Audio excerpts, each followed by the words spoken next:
Assalamu alaikum. I'm Mrs. Fatima Mubeen, Headmistress Junior School, Aitchison College, Lahore. In 2013, when I was principal of another school outside Aitchison, and I was called for an interview. So I'm just being nostalgic, just tracing it out.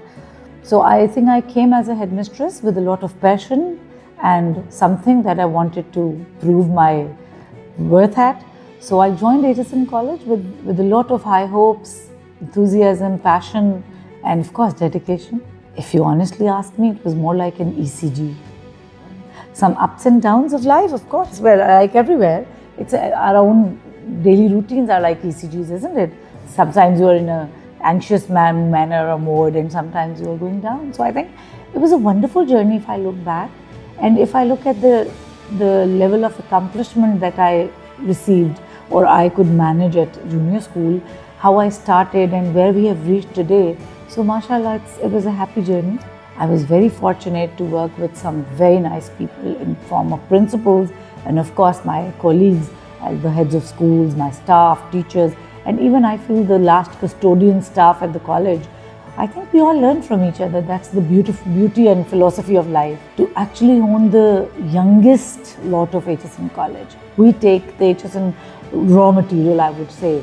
We carve them, we polish them. And that's the philosophy behind having these names of trees and gems into junior school, where we believe till a certain age, a child can grow with different rate, with different pace. The tree can have branches. Some trees have bigger branches, longer branches, and some have very small, and some have short growth patterns and quick growth patterns. So I think I enjoyed being part of this elite school of Pakistan. I think I'm privileged, I'm honored, and I'm also pleased to have the best boys from Pakistan, mashallah. I think I did away with the rote culture, the rote learning culture. I dreamt something when I joined. That's always been my way of doing it. So whenever I join an organization or whenever I start a new endeavor, I put my goals on a piece of paper as short-term and long-term goals. So I think by now I've achieved most of my long-term and short-term goals. I'm happy that today, whatever we are, I think that's what I dreamt of 11 years ago. I wanted the teaching to be the modern teaching, the 21st century teaching. Not that it wasn't happening, it was happening in some different way. When I came in, I felt that writing answers on the board or doing something different is always important. So every year we not only upgraded our curriculum, we also upgraded the strategies of teaching. We have created our own resources. We have created some of our curriculum in some subjects. We have bridged gaps between most of the classes which were there in Urdu or something, since Urdu has not been taken very seriously by most of the English medium students. But I think here we are doing justice to all the languages. I think high school, since I have more of my interaction with the junior school during my career, I'd been head of primary levels and higher secondary, but probably the senior school is a different ball game. But yes, I can make out that mentors are the right role models that are there with you, not necessarily your teachers. It can be one of your fellows in the class. It can be one of your seniors in the school. So I think mentors are very important. Some people influence you for a lifetime. This reminds me of one of my very strong, I was lucky enough to have excellent teachers in my school and college. I was very lucky and honored to have some very bright people alongside my professional career. But I just remember this was one trainer, since I worked a lot in training also. So I was working with the Army public school system, and this was one lady, Miss Samina Power. I think she was a great mentor. I would like to pay my tribute and my acknowledgement to her work and everything, where she taught us one quote I still remember, and it was beautiful. It helped me in life. She said, "Don't tell me how smart are you, tell me how are you smart." So I think that is the punchline for every new endeavor or a school. We are smart differently, so let's explore that smartness. All right. So what we do is, since we are a very small school, so the steps and endeavors that we take sometimes look very childish from outside, but they definitely have a very strong value. What we do is, in the curriculum, we've added some very nice content into our comprehensions. So we, in a way, educate our children about different religious things, about our religion, about history, about new inventions, about technology, and there's a lot more. So I think the boys get a lot more information, not just by listening to others, but they study and they research. They are given research projects. Even grade 2 has to bring some knowledge, some information about a project. They are asked to think about it. Our clubs are so very creative. Recently, we've just planned, I today decided on a club activity where students were asked to plan on bins, community service. Community service for grade 2, I don't mind, can be helping mom in the kitchen. The community service for grade 2 child can be being kind to a helper's child. It can be a very small little level, but of course gradually we grow and we progress. So I think the curriculum that we're following at the moment has a breadth, a spectrum of goodness, kindness, character, confidence, and a lot more to think about. They're not just magnets. I personally feel they are sponges. They have enough capacity. It's we who think he cannot absorb anymore, but the capacity is enormous. You cannot even imagine. They are very, very bright children, and they are 21st century children, so definitely they are basically the nationals of this technology world. We are the immigrants, the previous people, the previous generations. So I feel that the things that if I call back and I see, if a teacher who comes to school and she says, and she greets or says salam to everyone, I think it's a normal, natural thing that children are absorbing unconsciously. I personally believe in the null curriculums of school. Every school has a curriculum which everybody knows, but there's a null curriculum that's not there, that's hidden, that's part of your daily routines. You don't really just come up one day with a curriculum and everybody learns it and crams it and then you get good societies. I think societies, and they come with a better circle of influence and a wider circle of concern. I think it was probably years ago when I did my high school. It was a very different time. I think what has changed is respect of teachers by the students, and vice versa. The teacher hasn't been that conscious. I still remember our teachers of high school would love to stay back with us.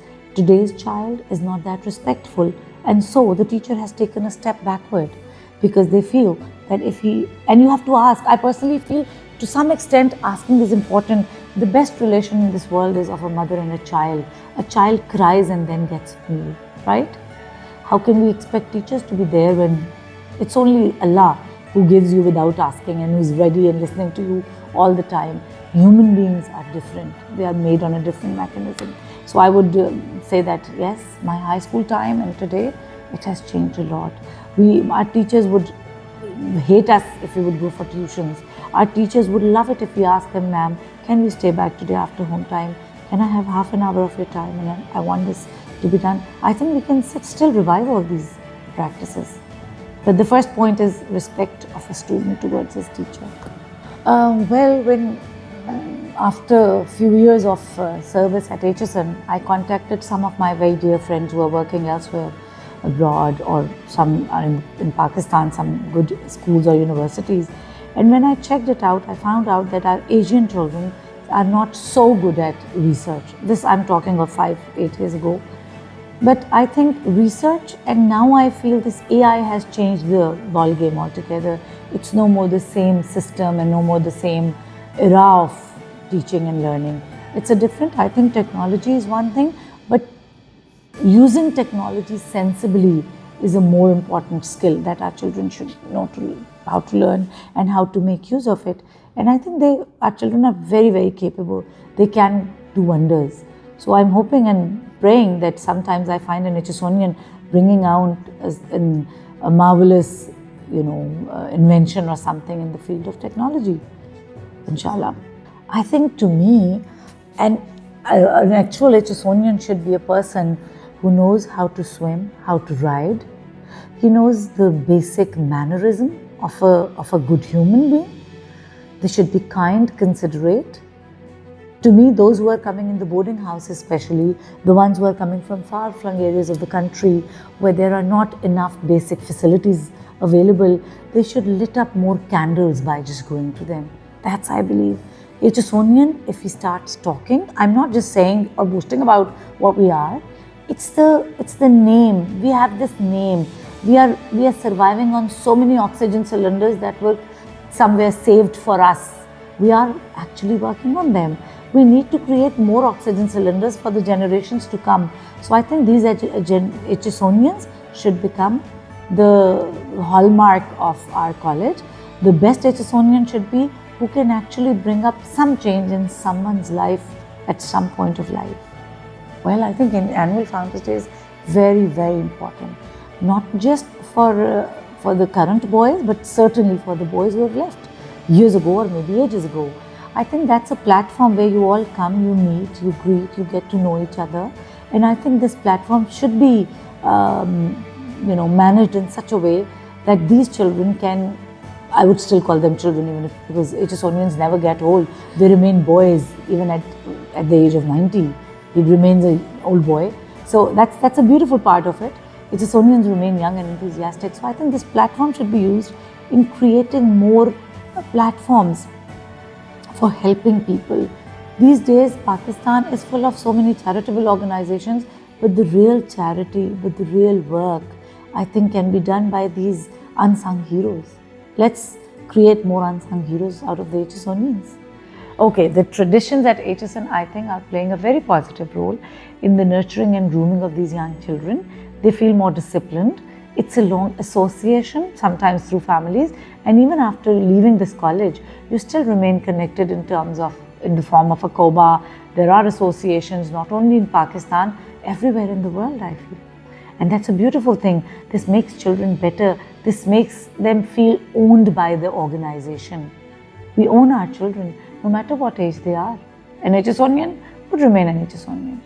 You are the representatives. I think some old boy mentioned that once he went somewhere, he was a boarder, and he said, I went somewhere in a foreign, very top tier university, and he said, I was eating, and they came in and asked me, you're from Pakistan, so probably Aitchison. So I think we should take pride in that. Our Aitchisonians should be well known. That's what I said exactly in the beginning, that to me, the definition of an Aitchisonian is somebody who can speak well, who knows how to act well in different situations, and he has a lot of respect for his elders and community. Other than turban, I think people have this view that Aitchisonians are all very, very bright and very, very rich boys. Isn't it? Elite class, so elite boys, and I think, but genuinely our boys are a lot better than what people probably think. I feel a teacher should be a good blend of affection and firmness. Once you know you mean business, you mean business. But you know what are the boundaries of a child. After all, he's a child. We get the youngest kids at Aitchison College, starting from 5 years of age to probably 10, 11. So I feel that's the age where you're growing up. You have some aggression in you. You have some hormonal changes and all. So a teacher has to be mindful. She has to be a psychologist at the same time as teacher. So rowdy boys, I think we dealt with a lot many, we do have examples, no names, who drastically, it was a 360 change, I would say. And they are brilliant boys now. Some of them have passed out, some are still studying, and I feel so accomplished looking at them.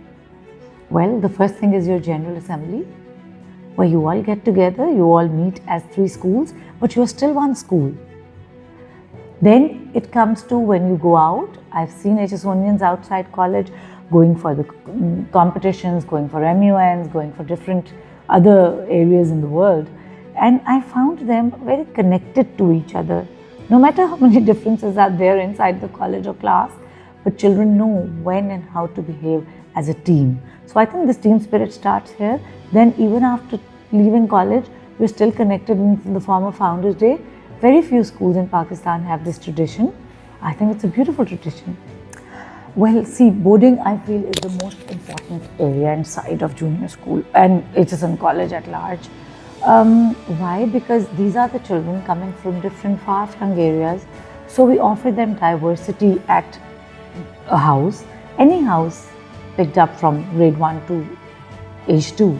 I feel they're all connected as a family, as a as one house. So I think this diversity helps some of the children who belong to far-flung areas.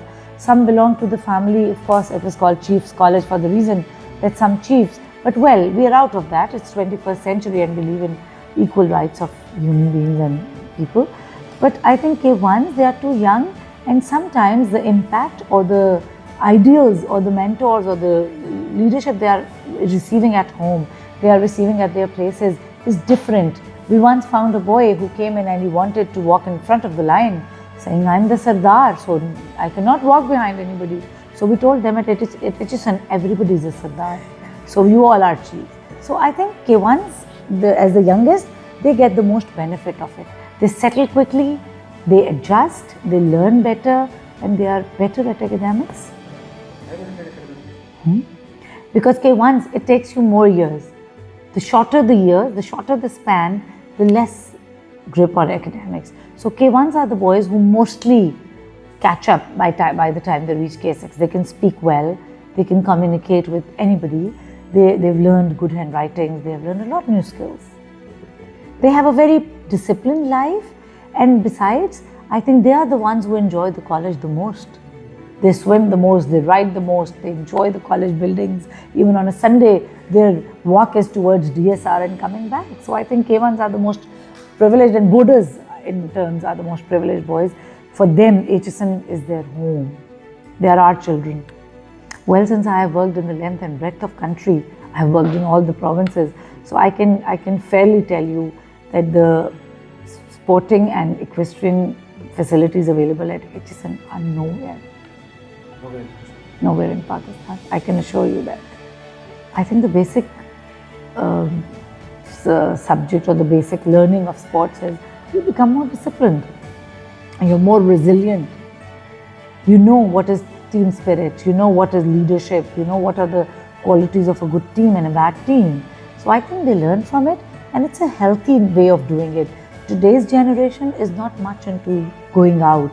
Sadly, these epidemics like dengue and COVID and so on and so forth have made them couch potatoes. So once they get out of their rooms and they play, they absorb good oxygen, I'm sure it's a good impact on their health and everything. I think Aitchison is really rich in terms of its history and tradition. It's a legacy. I personally feel that initially the Aitchison, what all I have studied, what little I know about it is, because no matter how much you know about it, 150 years is a long time. Whatever you know is little in terms of knowledge. And so what I realized was that initially when it was known as Chiefs College, and it was made for the sons of Sardars and chiefs and all, so this was ready to provide a wholesome grooming formula 150 years ago, where they learned how to eat, they learned how to behave in certain situations. They knew there's a time for riding, they knew there's a time for eating, for praying, for doing everything. What's the congregational prayer is like. So it had a flavor of religion, flavor of grooming, flavor of everything in it. So I think this was the philosophy which was very strong, very positive, and I think it led us a long way. We are all here earning the benefits or reaping the fruits of that time. Whoever started it, whose ever idea or plan it was, I think it worked beautifully throughout these years. It means to me a lot of respect, honor, and heavy shoulders, with responsibility, with I think I be questioned for these children. I'm answerable to not just the people in this world, but probably the hereafter. So it's like carving a whole generation. So it is a lot of responsibility. I personally feel that we as a nation and as a country have become a bit arrogant. We're not kind to each other. We need to be good humans and good countrymen before we become anything else. Everything comes later on. I personally feel we need to be better human beings who love their country. We need to somehow add on to our nationalism. We need to work on our strengths. We are more interested in what the rest are doing. Well, it's good to see the good things. You need to see what the world is doing to progress. But we are more interested in what the people around me are doing. If we all do our work well and we stop pushing each other for small little things, I think we as a nation can progress and nobody can stop us. Pakistan Zindabad.